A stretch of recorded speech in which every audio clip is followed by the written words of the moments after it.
Está no ar mais um programa do Núcleo de Política e Cidadania, aqui do Canal 6, TV Comunitária do Rio. Você sabe que você pode nos assistir sendo assinante da NET ou através da internet no www.tvcrio.org.br. Hoje nós temos a grata satisfação de receber mais uma vez o professor José Carlos de Assis. O professor está preocupado com as eleições de 2018 e definiu, junto com a série de outros ativistas, uma política para intervir nas eleições. Professor, eu percebo um lado inédito nessa sua iniciativa, que é se preocupar com o Congresso Nacional, quando, em geral, as polêmicas todas se dão em torno dos majoritários. Explica isso para a gente e agradecendo já a sua presença aqui na TV Comunitária. É evidente que essa questão da gente dar prioridade aos proporcionais é uma coisa inédita, mas é uma coisa fundamental. Até porque a discussão e o debate em torno dos candidatos à presidência da República ainda está muito indefinido. Então, você não tem nada a fazer, a não ser ficar torcendo, né? Por outro lado, quer dizer, a crise que a gente vive é uma crise brutal. Quer dizer, nós temos uma situação de derretimento geral das instituições brasileiras. Derreteu o Executivo, derreteu o Legislativo, derreteu o Judiciário, derreteu a Procuradoria da República, derreteu a Polícia Federal, quer dizer, está tudo derretido. Quando você tem uma situação dessa, de total derretimento das instituições, como é que você vai sair dessa? Por uma dessas instituições é impossível, se ela também não for renovada, quer dizer, uma instituição, ela só pode tentar regenerar a si mesma e as outras se passar por um processo de regeneração. E a única instituição que pode passar por esse processo de regeneração, né, é o Legislativo, quer dizer, é o Congresso Nacional. Só o povo pode regenerar o Congresso Nacional. Por isso que nós escolhemos essa ação em relação ao Congresso Nacional. O Congresso Nacional pode se salvar e salvar o povo. Essa que é a questão. Então, professor, eu tenho duas questões para provocá-lo sobre isso. Primeiro,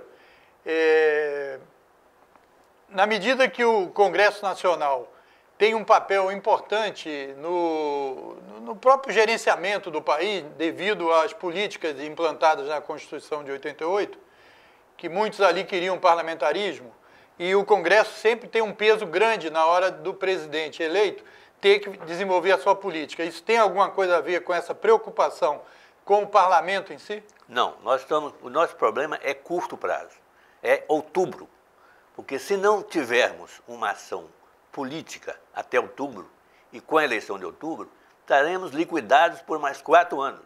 Essa que é a questão. Nós não estamos discutindo sistema parlamentarista ou sistema presidencialista. Não. É no sistema que está aí, você tem que ganhar pelo menos metade desse Congresso. Quer dizer, essa que é a ideia nossa.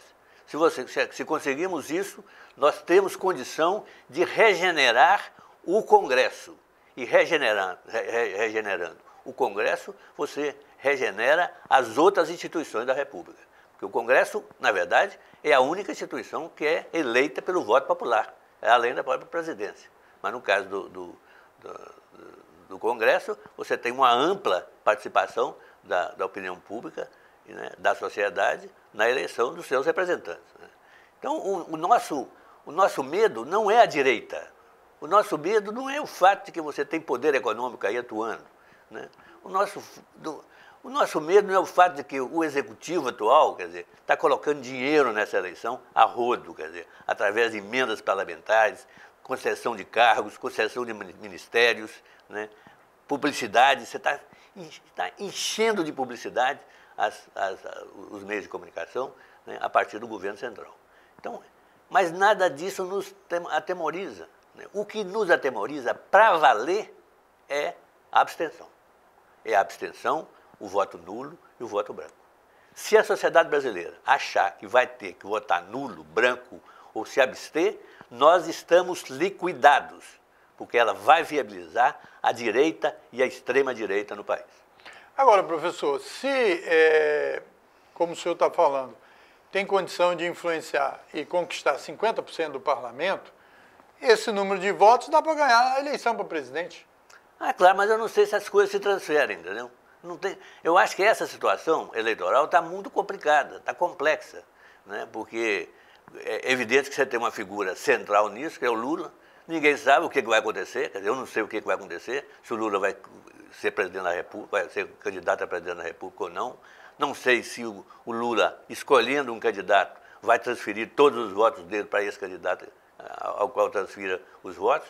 Essa situação para a presidência está muito nebulosa, quer dizer, não tem... Agora, uma estratégia visando ao Congresso Nacional é um pouco mais definida. O que nós estamos fazendo? Nós estamos fazendo, primeiro, nós temos um site, né? Um site que tem uma função, vamos dizer assim, destrutiva, né? dos vendilhões da pátria que estão no Congresso, e uma função construtiva. Né? A função destrutiva é o seguinte, esse nome é até um pouco forte demais, mas a ideia é o seguinte: o que aconteceu com os votos dos parlamentares depois do impeachment? Eu não estou nem discutindo o impeachment, para não confundir mais a bola. Eu estou discutindo o seguinte: depois do impeachment, como foi o comportamento dos parlamentares ao longo dos 2 anos e meio do governo Temer. Por exemplo, como é que o cara votou a reforma trabalhista? Porque a reforma trabalhista, muita gente não percebeu na época a extensão do estrago que ia provocar nas relações de trabalho do Brasil. Mas hoje as pessoas já têm. Então nós vamos dizer o seguinte: esse deputado votou a favor da chamada reforma trabalhista. Esse deputado votou a favor de liquidar com a Petrobras. Esse deputado votou pelo congelamento dos orçamentos. Então tudo vai ser escrito, tudo já está escrito, por sinal. Nós temos um site que já está funcionando e que já está com a listagem completa dos congressistas e como votaram as últimas 7 eleições. 7 eleições no Congresso, votações no Congresso. Está tudo lá. Essa, vamos dizer assim, é a parte destrutiva do processo. E a parte construtiva é o seguinte: nós fizemos um decálogo, reunimos várias pessoas, discutimos, gente, militantes, né, intelectuais, para definir o seguinte: as 10 principais medidas que são necessárias, né, políticas que são necessárias para, a curto prazo, reverter a crise econômica brasileira. O horizonte é 6 meses. Em 6 meses, nós conseguimos mudar para valer a política econômica e, através da política econômica, a situação da economia brasileira. Esses 10 pontos estão lá, nós estamos chamando de decálogos. Esses decálogos são assinados por aqueles deputados e senadores que nós vamos apoiar na eleição. Isso. Então, essas políticas são para serem aplicadas pós-eleição desses parlamentares comprometidos com o decálogo. Agora, veja bem, durante 13 anos, em 4 eleições seguidas, a composição política popular progressista que foi eleita para presidente não representou na mesma eleição os parlamentares do campo popular e progressista no Congresso, porque uma eleição é majoritária e outra eleição é proporcional, e na proporcional é muito disperso, cada um num canto, etc. A população não tem consciência dessa. Ela escolhe para presidente um cara que ela sente que vai atender mais seus interesses e são do campo popular e progressista, e no Congresso, sei lá, ela tem outros.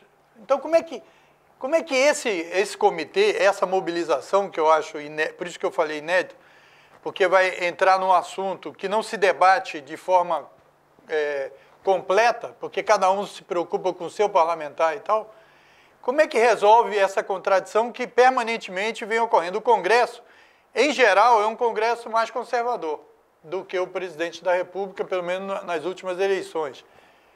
Vocês vão resolver isso? Como é que essa mobilização não teria que ser de uma intensidade quase inatingível? Olha, a maioria desse Congresso, tradicionalmente, tem sido venal. Essa é a verdade. Isso. Desde que o Lula falou décadas atrás, que tinha 300 picaretas no Congresso, não sei se era 300, mas podia ser até mais. 300. Mas o fato é esse. Então, o que eu acho é o seguinte, nós estamos numa situação inédita no Brasil. É porque as pessoas não têm conhecimento técnico do que está acontecendo. O país está sendo destruído. O governo Temer está destruindo o patrimônio nacional. Está na cara de todo mundo. Olha o que ele fez com a Petrobras, olha o que está tentando fazer com a Eletrobras, olha o que fez aí com várias outras iniciativas. Quer dizer, a base Alcântara de lançamento de foguetes. Não, e a questão do trabalho, quer dizer, ele escravizando, quer dizer, é uma tentativa de escravização do trabalhador brasileiro. Essas coisas todas são inéditas. Quer dizer, eu não acredito que você tenha... Quer dizer, se alguma vez no país você tem uma situação geral, na economia, na sociedade, que empurre para votos mais conscientes, essa é a primeira. Eu não vejo nenhuma outra, quer dizer. Isto aqui, do jeito que está, se não houver o desafogo de uma vitória eleitoral, pelo menos relativa, em outubro, nós vamos para a situação de convulsão social, sem dúvida nenhuma. Se as pessoas sentirem que não tem saída, vai para a convulsão social. Eu quero te dizer o seguinte, na Grande Depressão dos anos 30, nos Estados Unidos, a depressão começou no ano de 1930. Aí deu 30, 31, 32. Aí deu Roosevelt, para mudar a política. Na Alemanha, 30, a crise. 31, 32, 3 anos. Deu Hitler. Deu Hitler. Então, nós estamos no quarto. Nós vamos caminhar para o 4º ano de depressão. Aí o cara vem dizer, não, a economia, essa hipocrisia do Temer, com a cara de pau, para chegar e dizer, estamos em recuperação. Que isso? É mentira. Não tem recuperação nenhuma. Acabou de sair ontem os dados do IBGE, né? Continua caindo. Você teve um aumento de 1% no ano passado do PIB, porque o agro teve um desempenho excepcional. Os outros setores todos afundaram. E são os outros setores, ao contrário do agro, que produzem emprego e que produzem renda diversificada. Essa que é a questão. Então nós estamos numa situação terrível. E isso tem algum efeito social. E o efeito social disso, quer dizer, você pode fazer tudo. Não afete a comida. Se você tirar a comida, as questões ficam tensas. Né? Foi assim na Revolução Francesa, foi assim na Revolução Russa, de 17. Né? Tirou o pão não dá mais. Ninguém resiste. Então, nós estamos caminhando para isso. Né? O problema é que a perspectiva que a gente, né, não porque ser intelectual seja uma coisa especial, mas é uma qualificação de entendimento. A gente vê isso de uma forma diferente como o povo. O povo sofre, mas não tem uma percepção clara. O que é que o povo diz? Os políticos são responsáveis. Isso o povo diz. Então, se isso virar uma situação de fome, cuide-se os políticos. Eles serão os primeiros aí então, para o poste. Então, nós poderemos não ter eleição, é isso? Não, de jeito nenhum. Nós vamos ter eleição. O que eu acho é o seguinte, a eleição tem que dar um sinal de que as coisas vão mudar. Dentro dessa perspectiva, porque então a preocupação seria a eleição sinalizar para o conjunto da população que nós temos alguma saída. Senão, pode acontecer uma revolta independente de eleição depois. Perfeitamente, é exatamente isso. A eleição de um candidato, de um Congresso corrupto vai levar o país a uma convulsão social. Sem dúvida nenhuma. Não é porque eles sejam corruptos, não é uma questão de moralidade. É porque não conseguem dar conta da crise econômica. Mas o senhor disse aqui, voltando ainda para espremer mais alguma coisa aqui, o senhor, de alguma forma, está descartando aí a eleição presidencial. Mas os conservadores já tentaram lançar vários, o maior partido do Brasil, que é a Rede Globo, já tentou lançar o Huck, não deu certo. Tentou jogar o Meirelles, a coisa não avançou porque a economia não não avança. Quer dizer, agora eles estão preocupados, a mais recente aí é de que o filho do César Maia lá, que é o presidente da Câmara, Rodrigo Maia. O Rodrigo Maia estaria articulando 4 partidos que têm candidato para retirar e tal, e parece que jogarem no Alckmin e tal, porque esse setor de centro-direita está sentindo as pesquisas aí, estão demonstrando que eles não estão tendo a mínima viabilidade.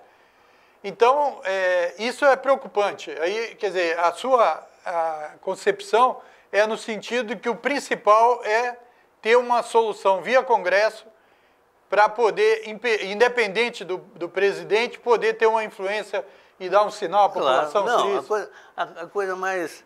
A grande bobagem que se tem hoje, depois de Lava Jato, Petrolão, Mensalão, essa coisa toda, o sistema partidário está absolutamente desacreditado. Então o cara fazer uma aliança com 4 partidos, 5 partidos, acha que isso vai resolver alguma coisa na eleição presidencial, está idiota, completamente idiota, não existe isso. Né? Você vai ter uma eleição... Mas não vai ter outside nenhum, professor. Não, vai ter Pelos eleição... que está aí... Não vai ter eleição de personalidade. Vai ser mas são todas dos partidos comprometidos com isso. Não necessariamente, não. Tem coisa que vai aparecer ainda. Você acha que o MDB pode, por exemplo, ter uma solução, que é um cara, inclusive, comprometido com o país e tal, uma saída mais à esquerda dentro do MDB, por exemplo, do Requião? Pode sair. É uma alternativa. O Requião pode sair. Há uma discussão em torno disso. Ele pode sair. Eu acho o seguinte... Aí poderia mudar o processo eleitoral, certamente. A única condição na qual o Requião pode sair é o agravamento da crise. Essa é que é a questão. Tem que colocar isso na cabeça, porque há uma percepção, vai acabar tendo uma percepção no plano político de que a cabeça dos caras está em jogo. É assim que acontece. Foi assim que aconteceu na Revolução Russa. Não é nem... Você armar uma revolução ordenada e que vai sair uma revolução socialista, não é nada disso, não. É a revolta popular mesmo. É a revolta descontrolada, bruta. Quer dizer, 4 anos seguidos de depressão econômica não sai de graça. É um absurdo achar que isso pode sair de graça. Né? É não ter percepção da história. Né? Isso é uma coisa terrível. Porque se o cara não tem essa percepção, ele vai... Pelo caminho dele, mais confortável, que é não fazer nada. Né? Ou então fazer pela maneira antiga, pelo caminho da corrupção, pelo caminho da venda do voto. Porque é outra coisa que também tem que ser levada em conta nisso. Quer dizer, eu não sou moralista, eu estou muito pouco preocupado com essa questão da corrupção, porque a questão da corrupção é a polícia que toma conta disso. Não sou eu que vou tomar conta disso. É a polícia, a Procuradoria da Pública, essa coisa toda. Né? Agora, o que eu acho complicado é quando o sujeito vota o voto para mudar a direção da política geral, que não tem a ver com sequer interesses pessoais. É o Temer comprando voto para vender ilimitadamente a terra brasileira. É o Temer comprando voto para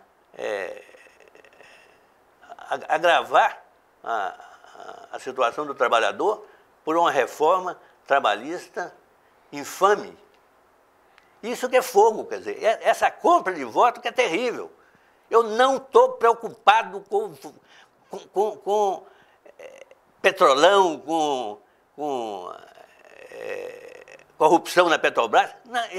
Já aconteceu, já se apurou ou ainda vai se apurar, mas isso não é política. E além do mais, gastou-se mais, destruiu-se mais para arrecadar muito menos. Muito mais, eu estou vendo agora. Ontem, só para os Estados Unidos se vai pagar, parece que 10 bi, né? Já pagou. E tal. Então, você arrecadou 2 bi. Você pegou a maior empresa brasileira privada, a Odebrecht, e liquidou com ela. Está sendo vendida aos pedaços. Agora saiu uma notícia ontem, 130 mil trabalhadores a Odebrecht tinha, passou para 30 mil. 100 mil empregos só na Odebrecht. Uma tragédia dessa, o cara lá, eu vi o cara da Lava Jato. Não, isso aí, né, é o custo a pagar pela limpeza do não sei o quê. Mas que isso? É uma loucura isso. Não, e além do mais, professor... Sabe, isso Moisés, lá na Coreia do Sul, a Samsung e a... Qual é aquela outra? LG. as duas grandes. As duas coreanas. Gigantes coreanas. Os presidentes foram presos por corrupção. Agora, vê se destruíram a Samsung e a LG. Ninguém, você destrói a Coreia. Ninguém é louco para fazer isso. Nós destruímos toda a nossa infraestrutura de produção de construção. Destruímos todas. Né? Eu estava vendo um amigo meu dizendo, a ANEOR, que é MED, uma das grandes, a Associação Nacional das Empresas de Obras Rodoviárias, né? Ela, presidente dela durante vários anos, quase 20 anos, resolveu entregar o cargo. Eram 300 associados. Sabe quantos compareceram na eleição? 10. Ele está... É o fim da picada. Isso. Agora, professor, agora vamos ver o seguinte. Então, a que o senhor está sugerindo, que já está colocado em prática, o professor já disse. Primeiro, tem um site que pode dar todas as informações, seja no sentido de desfazer aqueles políticos que enganam e não dizem direito aonde votaram, etc. e tal, para esclarecer a população. www.frentepelassoberania.com.br. Aí você tem todas as informações.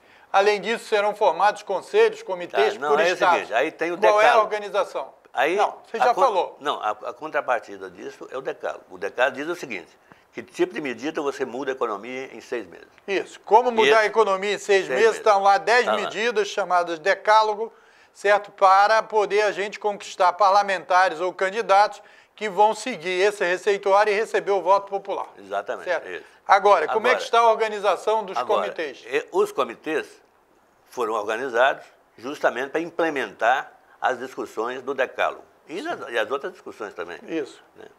Mas aí são comitês de 15, 20 pessoas, às vezes mais, às vezes menos, em que definem uma agenda. Por exemplo, amanhã eu vou participar de uma agenda em São Paulo, organizado pelo Comitê de São Paulo. Isso, amanhã é dia 16 do 5. Isso. Quando passar isso aqui, já aconteceu esse evento. Tá. Mas é um exemplo que o professor está dando. Exatamente. É o primeiro. Depois vai ter João Pessoa, depois vai ter Recife, depois vai ter Curitiba, depois vai ter Belo Horizonte, depois vai ter Brasília. Esses comitês são por cidade? São capitais, principalmente, capitais e algumas cidades grandes que a gente tensiona. Conforme eu disse, se você abraçar a ideia, isso vai poder chegar a mais lugares. Exatamente. Eu queria muito que a gente fizesse comitês aqui na região metropolitana do Rio de Janeiro, pegasse tudo, o máximo possível. Então, vocês que estão eles estão me ouvindo lá ou não?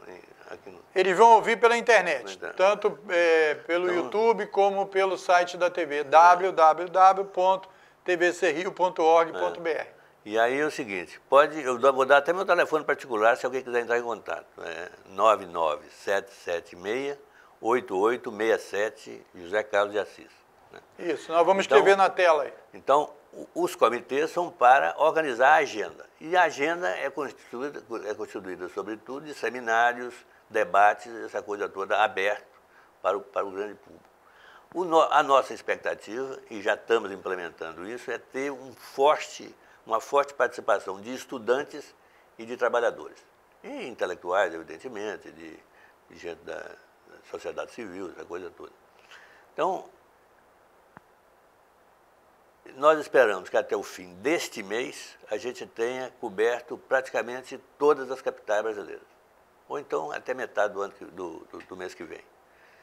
Isso, né, a receptividade para isso está excelente, inclusive dos parlamentares. Que eu pensei que ia ter aquela dificuldade que você falou aí inicialmente, que é o cara está num partido, o outro está no outro partido, né, não vai querer dividir uma campanha entre nada. Topam diretamente, estão topando. Porque nós estamos chegando no buraco, né? Se todo mundo não se abraçar, vai ser complicado. Então, o seguinte, professor José Carlos de Assis, eu queria agradecer a sua presença aqui, eu queria te dar os 1 minuto e meio aí finais para você fazer uma convocação direta, olhando nos olhos dos nossos telespectadores, que são militantes, que são participantes aí da causa do nosso povo, para mobilizá-los da importância de, além da eleição de presidente, se preocupar com o Congresso Nacional, que, em geral, a militância não se preocupa muito e, portanto, o ineditismo dessa sua iniciativa é importante para conscientizá-los. Professor. Bom, então eu quero dizer para vocês o seguinte. Primeiro, eu não sou candidato, eu não sou filiado a nenhum partido e eu estou angustiado com a situação brasileira. Então, essa iniciativa, junto com alguns amigos meus e com alguns militantes, é uma iniciativa para salvar, para ajudar a salvar a nação. Isso tem que ter a sua participação. Porque se não tiver... Eu costumo dizer, quer dizer, a gente tem... Se não houver participação ampla da sociedade, nós não vamos para lugar algum. Né? Nós vamos ser engolidos por esse processo avassalador, né, a qual foi submetido a sociedade brasileira.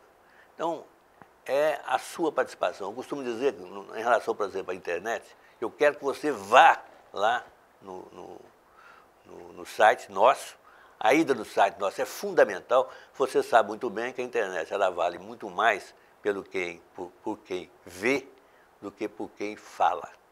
Se você tiver milhares e milhares e milhares de pessoas que veem, a internet é forte. Se você tiver centenas de pessoas que escrevem, pode ser até ajudar e tal a ver, mas não resolve tanto assim. Então, é a questão de você participar lá desse movimento nosso através da sua consulta ao www.frentepelasoberania.com.br. Professor, primeiro eu queria renovar o agradecimento pela sua presença aqui. Vamos dar força a esse movimento Frente pela Soberania. O professor já disse, www.frentepelasoberania.com.br. Queríamos agradecer o professor, já agradecemos pela presença. O professor aqui e a TV comunitária são como unha e carne, certo? Que ele está sempre próximo aqui, sempre com a gente, trazendo ótimas análises. Queríamos agradecer a sua participação, que está aqui nos assistindo, a sua paciência, renovar a você o convite para visitar as redes sociais da TV Comunitária. Você pode visitar o YouTube, é só colocar TV Comunitária do Rio de Janeiro. Você pode visitar pelo Facebook. Nós estamos instalando também o Instagram, certo? Aqui da TV Comunitária, o Twitter e pelo site que transmitimos ao vivo. Você pode não estar em casa, sentado no seu sofá, ligado no canal 6, mas pode assistir pelo celular, pelo smartphone ou pelo tablet ou um computador. www.tvcrio.org.br. Até um próximo Núcleo de Política e Cidadania.